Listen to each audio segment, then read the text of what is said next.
There's some shifts that I've made professionally, and I shared this with RJ previously, that I was never a self-disclosure therapist. I was always about it's about you. So I'm not gonna say anything about myself in this treatment. Like I was to the point where I'm like, you can have pictures up of me. You'll have like pictures related to me. I'm a superhero guy. So I would have like superhero pictures in the room because I want you to know I'm a human being. But anything personal, I don't want to add it to the space for you to take it in consideration when we're processing things out. And so Mm. it was difficult for me to transition to self-disclosure. But now I'm learning and not now learning, but I've learned throughout my experience that the significance and importance of self-disclosure within the communities that I work in, that having a good connection with that person and being able to know when to input information that's relevant to the situation that will unlock a level of accountability for that other person, the significance of that, and talking about how culturally it's significant. And when I'm working with young males, how they're going, I need more than just a therapist. I need a mentor. I need a big brother. I need all these things. And so shifting some of that conversation away from some of the traditional forms of treatment to how Hmm. do we engage people currently where they are. Maybe the research needs to be reevaluated. Maybe it needs to be extended. Maybe people within our position need to go out and do that additional research to be able to add to the field of knowledge that we have now. And so when I look at where things are going, I'm hoping to add to that field of knowledge. I'm hoping to work more closely with African American males. I'm hoping to be able to deal with some of the issues that they have faced and be able to particularly work from I think me and RJ talked about this before. Beginning of my career wasn't necessarily my focus. I just want to work with trauma. And now I want to work Right. with African male trauma. And so Right. I want to work more readily in the population to which I ascribe to. Yes. And Yes. that's something that I have grown passionate in, and me self-actualizing, me forming my identity, helping other individuals do so. And so I think that's something to look into. I hated being the guy because you're black. You have to talk about black issues. Right. I don't want to always raise with you know the black issues. What if I don't? What if I don't receive the knowledge? I'm not Right. an expert just because I'm in the skin. Right. Only.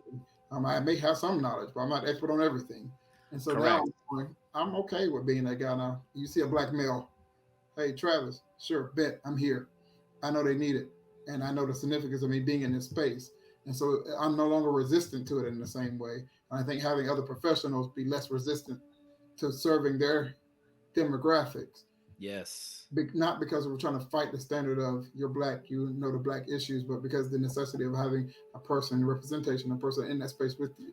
I think being more receptive and talking about that is essential to moving our field forward. Yes, man. Absolutely. Preach on.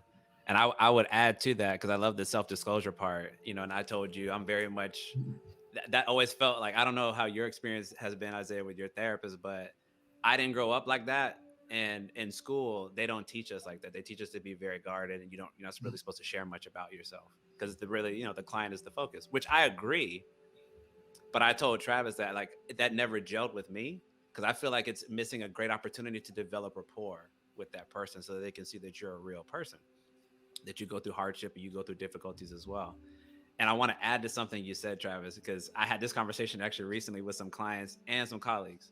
So you talk about meeting people where they are, right? So working with a young teen, I'll just paint a picture of an example. Hip hop. So I'm big into the different layers to that and the different artists out there. And sometimes, like for example, if I have, let's say, a young man who doesn't know a lot of the feeling words to describe how he's feeling, but he knows certain tracks that he vibes with, bring it into the session.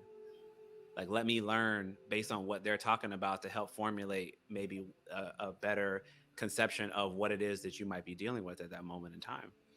And recently, which I was very happy with, I don't know if you guys have heard it, but I'll bring it up because I had both colleagues and some clients bring it up, was like Kendrick Lamar's new album.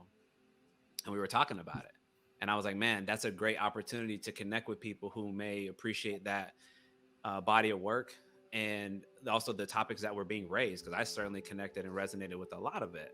And I like that I can do that because they're like, oh, yeah, you're older than me, but you listen to some of the similar things that I do. And even the stuff I'm not familiar with because they're younger than me, I'm still trying to gather that information because I think it can be culturally relevant and appropriate. and help bring those walls down just a little bit more. They're like, oh, okay, yeah, you really are similar to me. Like, that's cool. I appreciate that you don't dismiss it like, oh, it's not traditional or it's not old school. So like, you don't rock with it. Because we know there's meanings, there's value if you dig a little deeper. And I always want to appreciate that. So I love that part of meeting people where they are. Sometimes when I'm working with a younger person and they don't know those words, I might ask them to bring in that music or that art or that poetry or whatever it is that speaks to them, to help them develop the words to really speak truth to power about what it is that they're experiencing. And I hope that there's more of us out there that choose to engage in that way if you're going to work particularly in this population. Because I would say it in the context of, we're relatively young in this space in terms of being comfortable seeking out these types of services. So we're going to be sort of like a novice, and we're not going to know the best ways to interact. And we don't all have parents who are walking us through, this is kind of what it looks like when you go to talk to somebody professionally. So again, meeting people where they're at.